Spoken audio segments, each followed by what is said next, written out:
Hello friends, welcome to our channel Man Bhavan कहानियाँ। शंकरपुर गांव में हनुमान प्रसाद अपनी पत्नी कौशल्या के साथ रहता था। थोड़े दिन पहले ही कौशल्या ने एक पुत्र को जन्म दिया था, इसलिए घर में खुशहाली का माहौल था। थोड़े दिन बाद बच्चे का नामकरण हुआ।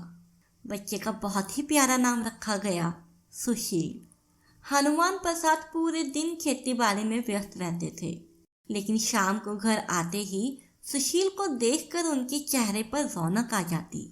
हनुमान प्रसाद और कौशल्या सुशील के साथ खेलते, उसके साथ मस्ती करते और सुशील की हर एक बात का ध्यान रखते। सुबह सुशील के पापा जब खेती बाड़ी के लिए निकलते तो कौशल्या को बोल कर जाते कि वो सुशील का ध्यान रखे। कौशल्या पूरा दिन सुशील को संभालती, साथ में खाना करती और घर की देखभाल भी करती। कौशल्या सुशील की सारी शरारतों को झेलती। धीरे धीरे सुशील बड़ा हुआ। हनुमान प्रसाद ने कौशल्या को कहा, अब हमारा बेटा बड़ा हो रहा है, अगले साल हम उसे स्कूल में भेजेंगे। उसका जो भी सपना है हम दिन रात मेहनत करेंगे और अपने बेटे को पढ़ाएंगे। देखना, हमारा बेटा एक दिन बड़ा आदमी बनेगा और हमारा नाम रोशन करेगा। कौशल्या ने हाँ कहकर उसकी बातों को सराहना दी। अगले साल सुशील को स्कूल भेजा गया। कुछ दिनों में ही सुशील के शिक्षक ने समझ लिया कि सुशील को पढ़ने में रुचि है। सुशील स्कूल से घर आने के बाद बाकी सब बच्चों की तरह खेलने जाता, फिर घर आके पढ़ाई पे ध्यान देता। वह अपने माता पिता का भी बहुत ध्यान रखता। कभी उनके सर में दर्द होता तो वो प्यार से मालिश कर देता। कभी पिता के लिए दवाई लानी होती बाजार से तो भी सुशील चला जाता। हनुमान प्रसाद सुशील को श्रवण मानते थे, क्योंकि वो श्रवण की तरह उनकी देखभाल और सेवा करता था। सुशील पढ़ने में बहुत होशियार था, इसलिए वो स्कूल की हर कक्षा में अव्वल आता। स्कूल के अभ्यास के बाद अब सुशील का सपना था कि वो उच्च अभ्यास के लिए शहर में जाए। सुशील डॉक्टर बनना चाहता था। उच्च अभ्यास के लिए काफ़ी पैसों की ज़रूरत थी। हनुमान प्रसाद के पास इतने पैसे तो नहीं थे। उन्होंने एक ज़मींदार से कुछ कर्जा लेकर सुशील को उच्च अभ्यास के लिए भेजा। हनुमान प्रसाद ने शहर में ही कहीं पे उसका रहने का भी बंदोबस्त कर दिया, ताकि उसको तकलीफ ना हो और आराम से पढ़ सके। शहर में जाते ही सुशील की दोस्ती कुछ ऐसे दोस्तों से हुई जिन्होंने सुशील को पूरी तरह बिगाड़ दिया। जिस सुशील को कोई बुरी आदत नहीं थी, अब वह ड्रग्स और शराब का नशा करने लगा। सिगरेट पीना, शराब पीना, ड्रग्स लेना अब सुशील की एक ये आदत बन गई। अब वह इतना बिगड़ चुका था कि वह अपने सारे संस्कार भूल गया। एक दिन वह काफ़ी महीनों के बाद अपने घर आया। हनुमान प्रसाद और कौशल्या उसको देखकर बहुत खुश हुए और दोनों ने उसको अपने गले से लगाया। सुशील के पास पहुंचकर कौशल्या ने महसूस किया कि सुशील शराब पीकर आया है। कौशल्या ने सुशील को एक जोर से थप्पड़ मारा। सुशील जमीन पर गिर पड़ा। कौशल्या ने कहा, क्या यही सब करने के लिए हमने तुम्हें शहर में भेजा था? देखो, जो बच्चा एक मीठी सुपारी तक नहीं खाता था आज शराब पीकर आया है। पता नहीं और क्या क्या नशा करता होगा। हनुमान प्रसाद ने भी सुशील को 2-4 थप्पड़ लगा दिए और सुशील फिर से नीचे गिर पड़ा। फिर वो खड़ा हुआ और कहा, हाँ, पी है मैंने शराब, तो क्या हुआ? सारे नशे करता हूँ अब तो मैं, तंबाकू, सिगरेट, ड्रग्स, शराब आदि सब कुछ। क्या गलत किया है मैंने? और मैं आपको बता दूँ, मैं अब कोई पढ़ाई नहीं करूँगा। मेरा मन नहीं है पढ़ने में। आपके पास जो जमीन, धन, दौलत है वो आपने मेरे लिए ही तो बचा रखी है। बस अब आराम से जिंदगी जीऊंगा। ये कहकर उसने अपने वकील को बुलाया।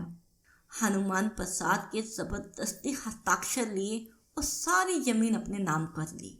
हनुमान प्रसाद ने उसको रोकने की कोशिश भी की थी, लेकिन सुशील ने अपने पिता को कह दिया, बुढ़े, पूरी जिंदगी तो ऐश किया, अब थोड़ा हमें भी ऐशो आराम से जीने दो। वैसे भी अब आप बूढ़े हो चुके हो, ईश्वर का बुलावा कभी भी आ सकता है। क्या ये जमीन अपने साथ ऊपर लेकर जाओगे? मेरी मानो, 2 रोटी खाओ और प्रभु के भजन करो। अब आपकी जमीन और माँ के गहने बेचकर अब बहुत अमीर बन जाऊंगा। हनुमान प्रसाद ने उसको लकड़ी से मारने की कोशिश की, लेकिन सुशील ने लकड़ी पकड़कर उनको ही मारना शुरू कर दिया और धक्के मार के घर से बाहर निकाल दिया। फिर उसने सारी जमीन गहने बेचकर एक लड़की से शादी कर ली। लड़की भी उसी की तरह क्रूर और अत्याचारी थी। हनुमान प्रसाद ने कुछ दिनों के बाद एक बार फिर उस घर में जाने का निर्णय लिया, लेकिन सुशील और उसकी पत्नी सविता ने उनको धक्के मारकर घर से बाहर निकाल दिया और कहा, अगली बार इस घर में आने की हिम्मत मत करना। ये घर मेरा और सुशील का है, तुम्हारा नहीं, समझे? निकल जाओ मेरे घर से।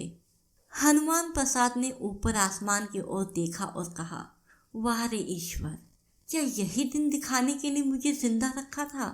बुला ले मुझे अपने पास, नहीं जीना ऐसी जिंदगी मुझे। ऐसे क्रूर और पापी बेटे का बाप कहलाने से अच्छा है मैं मर जाऊं। बेटा, आज से तू मेरा पुत्र नहीं और मैं तेरा पिता नहीं। समझ लेना कि तुम्हारे पिता अब मर चुके हैं।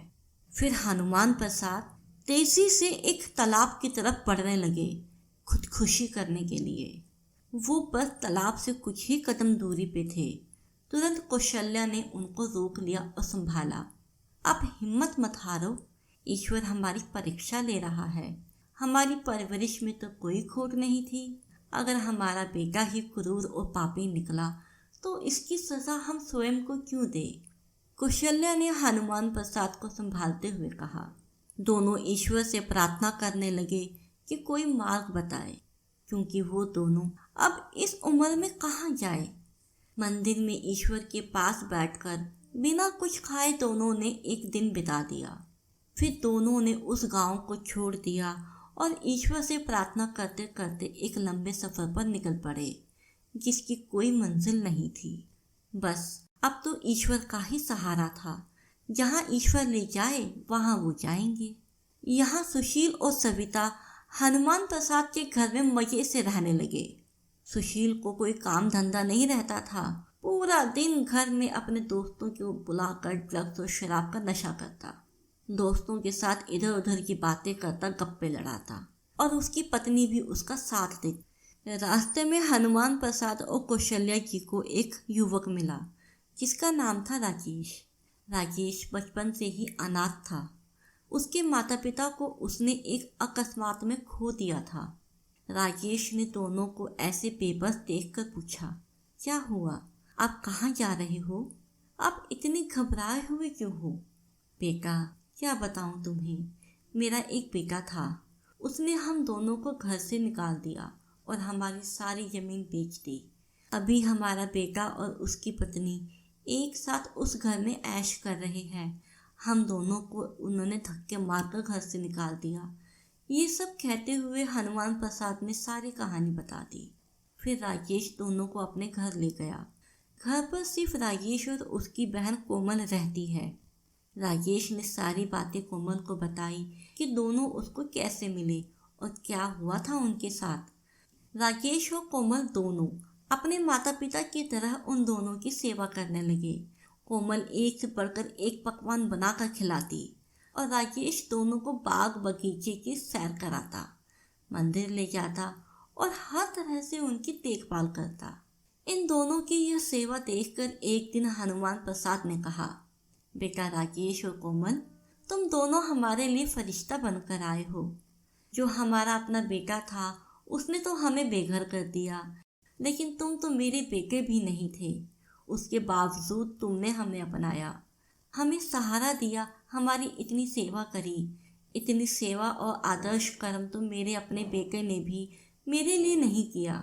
बच्चों, तुम दोनों मेरी सच्ची दौलत हो। आज से अपने आप को कभी अकेला मत समझना।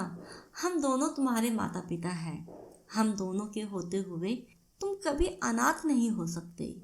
ऐसा कहकर हनुमान प्रसाद और कौशल्या ने दोनों को गले से लगा लिया। कुछ सालों बाद सुशील की पत्नी सविता ने एक बच्चे को जन्म दिया। उसका नाम रखा विशाल। दोनों ने बड़े लाड प्यार से उसका पालन किया। धीरे धीरे वो बड़ा हुआ कि हर एक इच्छा दोनों पूरी करते। उच्च शिक्षा के लिए लोकप्रिय विश्वविद्यालय में भेजा। अब वो 22 साल का हो चुका था। बचपन से लेकर अब तक माँ बाप को ड्रग्स, शराब और सिगरेट के नशे में देखकर उसको भी इस सब की आदत पड़ गई। सुनील और सविता उसको कुछ बोलते नहीं और ऊपर से उसको ये कहते कि बढ़ावा देते कि अभी तुम जवान हो, जी लो अपनी ज़िंदगी, ऐश करो, पढ़ाई लिखाई तो होती रहेगी। बस ऐसा सब कुछ कहकर उसको बढ़ावा देते। कुछ दिनों के बाद अचानक एक दिन विशाल ने वही किया जो सालों पहले सुशील ने किया था। वो आधी रात को अपने दोस्तों को लेके घर पहुंचा। सुशील और सविता दोनों को जगाया और कहा, कहाँ है बुढ़े बुढ़िया, मेरे घर से निकलो, आज से ये घर मेरा है। इस घर में मैं और मेरे दोस्त रहेंगे, चलो खाली करो इस घर को। इस लिफाफे पे अपने हस्ताक्षर कर दो, दोनों जल्दी से जल्दी। फिर विशाल ने दोनों का हाथ पकड़कर जबरदस्ती हस्ताक्षर ले लिए, जिसमें लिखा था कि आज से ये घर और ज़मीन सब विशाल का है। सुनील और सविता का इसमें कोई भाग नहीं है। फिर विशाल और उसके दोस्तों ने सुशील और सविता को धक्के मारकर और लकड़ी से बेच बेच कर घर से बाहर निकाल दिया। दोनों की आंखों से आंसू बहने लगे और दोनों को दिल में पछतावा हुआ कि आज उसके बेटे ने वही किया जो सालों पहले उन्होंने किया था। जिस पीड़ा की अनुभूति सुशील के माता पिता को सालों पहले हुई थी, उन्हीं के समान पीड़ा की अनुभूति आज सुशील को हुई। दोनों ऊपर वाले से माफ़ी मांगने लगे और गांव छोड़कर धीरे धीरे आगे बढ़े। कुछ घंटे चलने के बाद अचानक सुनील को दिल का दौरा पड़ा और राजेश के घर के बाहर आने पर अपना दम तोड़ दिया। सविता ने आसपास के लोगों को आवाज़ लगाई कि कोई तो सुनील को बचा ले। उसकी आवाज़ सुनकर राजेश अपने घर के सभी सदस्यों के साथ बाहर आया। आसपास के लोग भी वहाँ इकट्ठा हो गए। उनमें से एक नर्स थी। उसने फौरन हाथ की जांच करके पता लगा लिया कि सुनील मर चुके हैं। राजेश ने हनुमान प्रसाद और कौशल्या को याद करके कहा, जैसी करनी वैसी भरनी। अगर आज हम अपने माता पिता के साथ अत्याचार करेंगे तो हमारी आने वाली पीढ़ी भी हमारे साथ ऐसा ही बर्ताव करेगी। आई होप आपको आज की ये कहानी अच्छी लगी होगी।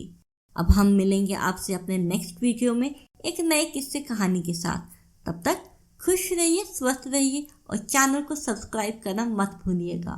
वीडियो को लाइक और शेयर ज़रूर करिए। Thank you.